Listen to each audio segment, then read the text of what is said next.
सभी बच्चों को नमस्कार। हम बात कर रहे हैं एसएससी मैथमेटिक्स की, जिसका कि टॉपिक है क्वाड्रेटिक इक्वेशन। इसके प्रीवियस ईयर क्वेश्चंस जो आए हुए हैं उन्हें डिस्कस कर रहे हैं। ठीक है, हम अगला क्वेश्चन डिस्कस करते हैं।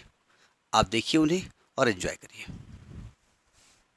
देखिए, ये क्वेश्चन सीडीएस 2010 का क्वेश्चन है। सीडीएस जानते हैं आप, कंबाइंड डिफेंस सर्विस होती है जो यूपीएससी कराता है। अब यूपीएससी जो आईएएस का भी कराता है, तो ये ध्यान रखिएगा।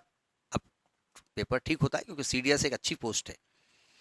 क्वेश्चन लिखा है, what are the roots of the equation log x square minus 6x plus 45 to base 10 is equal to 2। समीकरण log x square minus 6x plus 45 बराबर 2 के मूल क्या होंगे। देखिए क्या बोल रहा है, आपसे कह रहे हैं कि log x square minus 6x plus 45, x square minus 6x plus 45। देखो यहां पर बेस 10 दिया है और हिंदी में जो पेपर टाइप है उसमें बेस 10 नहीं लिखा है। हो सकता है जिसने बुक पब्लिश की उसने गलती की हो, बेस नहीं लिखा होगा लॉग में, तो बेस 10 माना जाएगा। ये ध्यान रखिए। मैं एक मैथमेटिक्स की ब्रांच है कैलकुलस, जो लोग मैथ स्टूडेंट हो जानते होंगे, कैलकुलस में बेस ई माना जाता है, लेकिन जनरल बोलचाल की भाषा में जो लॉग होता है बेस 10 पे होता है। ठीक है, तो पहली बात तो इसमें एक्स का मान निकालें कैसे, हम इसको फैक्टराइज कैसे करें। तो हम पहले लॉग हटाएंगे।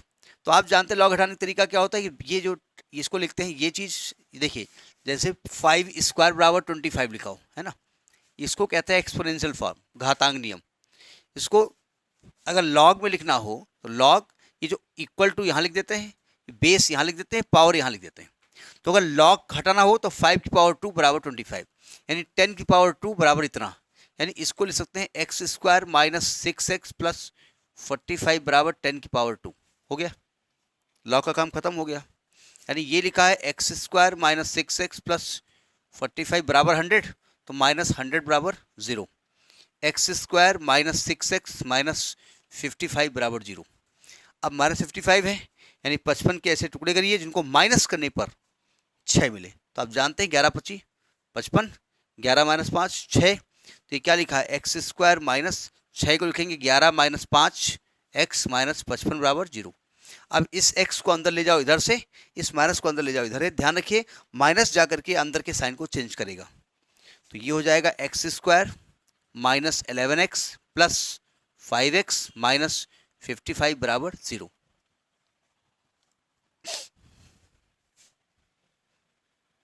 अब ये हम तो समझा के कर रहे हैं, आप समझ के करोगे फटाफट करोगे, हर स्टेप तो शो करोगे। इन दो स्टेप में क्या कॉमन दिख रहा है, x कॉमन दिख रहा है, तो यहाँ बचेगा x माइनस 11, यहाँ से प्लस 5 कॉमन दिख रहा है, x माइनस 11 बराबर 0। यहाँ से x माइनस 11 कॉमन है, ये x प्लस 5 बराबर 0। एक बार x माइनस 11 को 0 करेंगे तो x का मान 11 आ जाएगा। एक बार x प्लस 5 को 0 करेंगे, x का मान आएगा माइनस का 5। तो 11 और माइनस 5 इसके मूल होंगे, x के मान होंगे, रूट्स होंगे, जीरोज होंगे, हल होंगे, जो भी इसका नाम आप दे सकें। इसका सी पार्ट आपका सही है। ये CDS 2010 का क्वेश्चन है।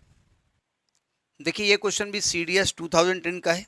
ये CDS फर्स्ट सेकंड लिखा हुआ है, यानी दो पेपर होते हैं, CDS फर्स्ट में आया होगा, एक CDS सेकंड में आए होंगे, उससे कोई मतलब नहीं, हम CDS बोल रहे हैं। क्वेश्चन कह रहा है कि for what values of k will the roots of the equations kx square minus 5x plus 6 be in the ratio of 2:3। कह रहा है कि इस समीकरण kx square minus 5x plus 6 बराबर 0 में k के किस मान के लिए मूल 2:3 के अनुपात में होंगे। पहले मतलब समझ लीजिएगा। देखिए कह क्या रहा है, एक्चुअली में जो इक्वेशन लिखी हुई है वो क्या लिखी हुई है, इक्वेशन लिखी है के x square minus 5x plus 6, के x square minus 5x plus 6 बराबर 0। अगर इसको स्टैंडर्ड इक्वेशन से कंपेयर करें a x square b x plus c से, तो हम कहेंगे कि ए की वैल्यू यहाँ पर k है, बी की वैल्यू यहाँ पर -5 है और सी की वैल्यू यहाँ पर 6 है। और इसके जो रूट्स है ना, अल्फा बीटा मानते हैं, उसका जो रेशियो दिया है वो 2:3 दिया है। इसका मतलब क्या हुआ जाकर के, देखो 2:3 का मतलब ये नहीं हुआ कि अल्फा का मान 2 है और बीटा का मान 3 है।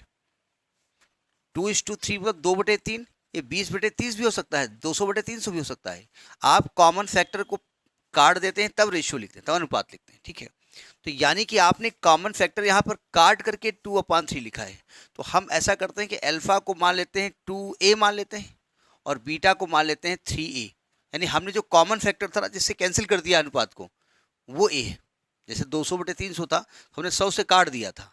वैल्यू अल्फा की 200 थी, बीटा की 300 थी, अनुपात 2:3 का था, तो हमने 100 से कैंसिल कर दिया है, वही 100 हमने a मान लिया है। ठीक, अब दिया क्या है, इसे निकाल क्या सकते हैं, तो हम जानते हैं अल्फा प्लस बीटा होता है -b/a। तो अल्फा प्लस बीटा मतलब 5a, a हटाना पड़ेगा ना बाद में। तो 5a दिया है -5/k, यानी 5/k, यानी कि a की वैल्यू आ जाएगी 1/k। तो a तो निकल आया 1/k। तो अगर a 1/k आ गया तो भाई साहब अगर ध्यान से आप देखें, बाद में रख देंगे हम, और अल्फा इंटू बीटा की वैल्यू क्या होती है, c/a। अल्फा बोले तो 2a, बीटा बोले तो 3a, c बोले तो 6, a बोले तो k, 3 दूनी 6 और a स्क्वायर बोले तो 1/k², यानी अपान k² is equal to 6/k। 6 cut गया, ये आ गया k² is equal to k मत कैंसिल कर दीजिएगा, आपको इसको फैक्टर करना पड़ेगा। k², k को इधर ले आओ बराबर 0, यहाँ से k कॉमन ले लो, k -1 0। देखो k 0 हो नहीं सकता, k का मान 0 नहीं हो सकता। क्यों, अगर k का मान 0 हो जाएगा ना तो ये स्टेप गायब हो जाएगा और ये आपका 2 घात का समीकरण नहीं बचेगा, इसलिए k का मान 0 नहीं हो सकता है। इसका मतलब k -1 0 होगा, तो k की वैल्यू क्या हो जाएगी 1।